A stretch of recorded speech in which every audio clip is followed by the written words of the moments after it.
हनुमान बेनीवाल का जब भी बयान आता है, राजनीतिक गलियारों में अलग अलग चर्चाएं छिड़ जाती हैं। हाल ही में उन्होंने सबके सामने कहा है कि मैं खुद के लिए लड़ाई नहीं लड़ रहा, मैं कोई सीएम बनने की लड़ाई नहीं लड़ रहा, मैं जनता के लिए लड़ रहा हूं। लेकिन ये बात सुनकर जाट कौम से ज्यादा उन सभी लोगों के अंदर हलचल मच गई है जो बेनीवाल को चाहते हैं, प्यार करते हैं और सोचते हैं कभी तो कि हमारा लड़ाका मुख्यमंत्री बनेगा। तो क्या ये कभी संभव हो पाएगा? करेंगे इस मुद्दे पर चर्चा इस वीडियो में, इसलिए बने रहेगा आखिर तक हमारे साथ। नमस्कार, मैं हूं चेतना शर्मा। आप देखना शुरू कर चुके हैं संवाद भारत का, भारत के लिए। और इस मुद्दे पर बातचीत करने के लिए मेरे साथ मौजूद हैं मनोज मीणा सर, जो बेरोजगारों की आवाज बनकर संघर्ष कर रहे हैं राजस्थान में। पिछले 4 साल से ज्यादा का वक्त बीत चुका है। सर, आपका बहुत बहुत स्वागत है। जी, बहुत बहुत आभार आपका। आप हमेशा राजनीतिक मुद्दों पर सक्रिय रहते हैं, अपनी राय रखते हैं, सोशल मीडिया पर काफी एक्टिव हैं। तो आपने भी सुना होगा, हनुमान बेनीवाल ने सबके सामने कह दिया कि मैं सीएम नहीं बनना चाहता। लेकिन इनसे इस लाइन को सुनने के बाद उनको चाहने वालों में कहीं ना कहीं निराशा जरूर आ जाएगी। आप क्या सोचते हैं कि क्या हनुमान बेनीवाल थक चुके हैं अपने लिए लड़ते लड़ते, क्योंकि उनके बहुत करीबी लोगों ने उनकी पीठ पर खंजर घोंपा है?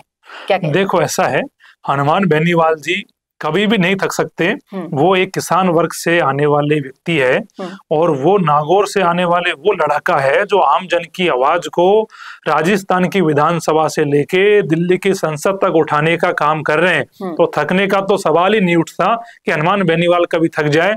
हनुमान बेनीवाल जी जब तक जिंदा रहेंगे मजबूती से लोगों की आवाज को उठाते रहेंगे।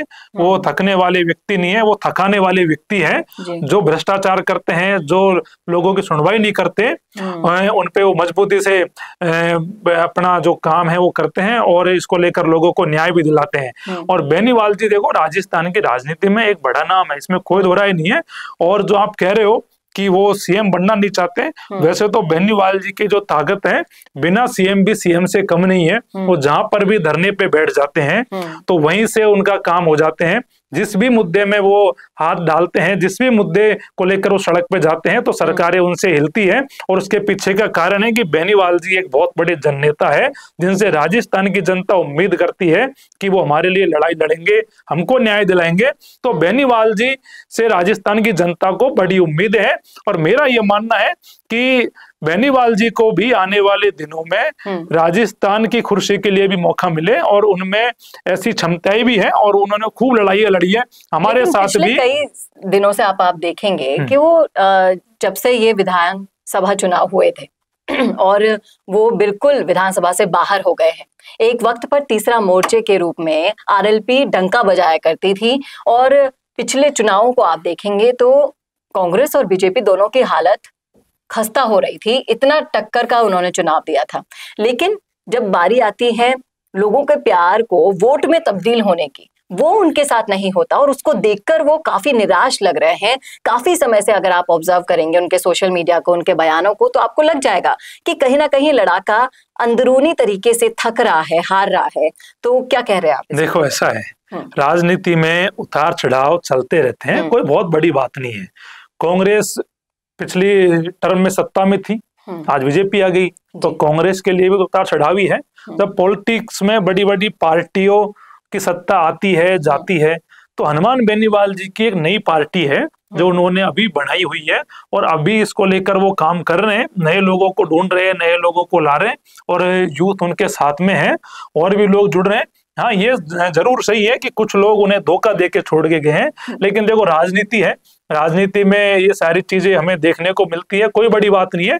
लेकिन मैं तो इतना ही कहूंगा आपसे, बेनीवाल जी को मैंने जितना देखा है, जितना मैं संपर्क में हूं उनके, जितना मैंने जाना है कि वो व्यक्ति ऐसा है जो कभी भी जनता के लिए लड़ने को मना ही नहीं करेगा। आप उनसे रात की 12 बजे भी कहोगे कि बेनीवाल जी ये समस्या हो गई, आपको लोग बुलाना चाह रहे हैं, आपका लोग इंतजार कर रहे हैं, तो वो यही कहेंगे मेरे को जगह बताओ, मैं आता हूँ। तो हमने जैसे कहा कि एसआई भर्ती में जो बेनीवाल जी लगातार कह भी रहे कि हम आंदोलन करेंगे, तो हम धन्यवाद देते हैं उनको कि जब भी युवाओं को जरूरत पड़ी उन्होंने कभी भी ऐसा नहीं कहा कि यार मैं नहीं आ सकता या मैं नहीं बोल सकता।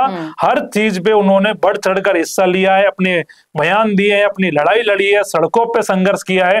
तो बेनीवाल जी वो व्यक्ति है जो संघर्ष के पर्याय है राजस्थान में और बड़े योद्धा है। और आने वाले दिनों में बेनीवाल जी बड़ी लड़ाई लड़ते हुए आपको दिखाई पड़ेंगे। उनकी पार्टी भी मजबूत होगी और वो भी मजबूत होंगे, और मेरा ये मानना है कि राजस्थान की जनता भी उन्हें मजबूत करेगी और नागौर का लड़ाका कभी कमजोर नहीं पड़ेगा। आने वाले दिनों में बड़ी लड़ाइयां देखने को मिलेंगी। ऐसा ही भर्ती का आपने जिक्र किया, तो कई लोगों का मानना है, जब मैं सोशल मीडिया स्क्रॉल करती हूँ, देखती हूँ, ऑब्जर्व करती हूँ, तो लोगों का मानना है कि हनुमान बेनीवाल और किरोड़ीलाल मीणा अगर एसआई भर्ती पर साथ में आ जाए तो ये इतना बड़ा आंदोलन हो जाएगा, सरकार इसे नेगलेक्ट नहीं कर पाएगी। क्या कहते हैं आप? देखो ऐसा है, आप सही कह रहे हो, किरोड़ीलाल जी भी हमारे साथ 2021 से इस मुद्दे पर लड़ाई लड़ रहे हैं, और बेनीवाल जी भी समय समय पर हमसे कहते रहे हैं कि मैं आपके साथ हूं, जब कहोगे मैं तैयार हूं लड़ाई लड़ने को। लेकिन जैसे आप कह रहे हो कि दोनों साथ आ जाए तो ये तो बहुत बड़ी बात है, लेकिन किरोड़ीलाल जी अभी बीजेपी में है, अभी एक सत्तारूढ़ पार्टी में है, तो ये संभव नहीं है। और हनुमान बेनीवाल जी तो देखो यहाँ पे उनका कोई प्रत्याशी नहीं है, विधानसभा में कोई मेंबर नहीं है, इकलौते वो सांसद है। और बेनीवाल जी ने 2 बार ये कहा भी है कि सब इंस्पेक्टर भर्ती परीक्षा में जो घोटाला हुआ है उसको लेकर मैं सड़कों पे आऊंगा, बड़ी लड़ाई लड़ूंगा, क्योंकि वो इस बात को जानते हैं कि गरीब किसान की जो पीड़ा है वो क्या होती है, एक बेरोजगार किन परिस्थितियों में तैयारी करता है, पेपर लीक हो जाता है, तो उनके सपनों पे एक प्रकार से ढाका है। और इसको लेकर बेनीवाल जी ये चाहते हैं कि लड़ाई लड़ी जाए और राजस्थान के युवाओं को न्याय दिलाया जाए। खत्म होगा, क्योंकि बोला तो उन्होंने काफी वक्त पहले था, पर सड़क पर उतरने के लिए किस चीज का इंतजार बेनीवाल की तरफ से हो रहा है? मुझे उम्मीद है कि जल्दी सड़कों पे आएंगे और इसको लेकर मैं खुद बात करूंगा उनसे और साथ मिलके हम लड़ाई लड़ेंगे, क्योंकि उन्होंने शुरू से हमसे कहा है कि मैं आपके साथ हूं और मजबूती से सरकार को हिलाने का काम करेंगे, और भर्ती में बड़ा भ्रष्टाचार हुआ है तो भर्ती को रद्द कराएंगे।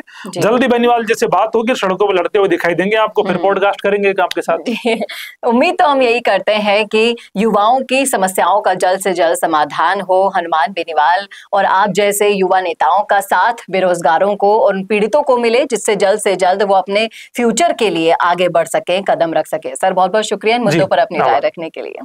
तो क्या कहते हैं आप इस मुद्दे पर? रखिएगा अपनी राय जरूर कमेंट बॉक्स में। कैसा लगा वीडियो बताना न भूलेगा, और ऐसे और वीडियोस के लिए देखते रहिए संवाद भारत का, भारत के लिए।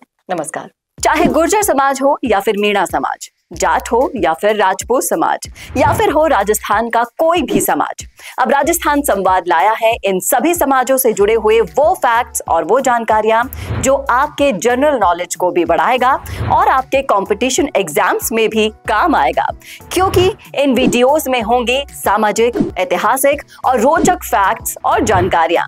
तो अगर आप भी बढ़ाना चाहते हैं अपनी जीके और जानना चाहते हैं अपने इतिहास के बारे में छुपे हुए वो फैक्ट्स, तो ज्वाइन कीजिए राजस्थान संवाद का मेंबरशिप प्लान। ज्यादा जानकारी के लिए डिस्क्रिप्शन में विजिट कीजिए और दिए गए नंबर पर कॉल कीजिए।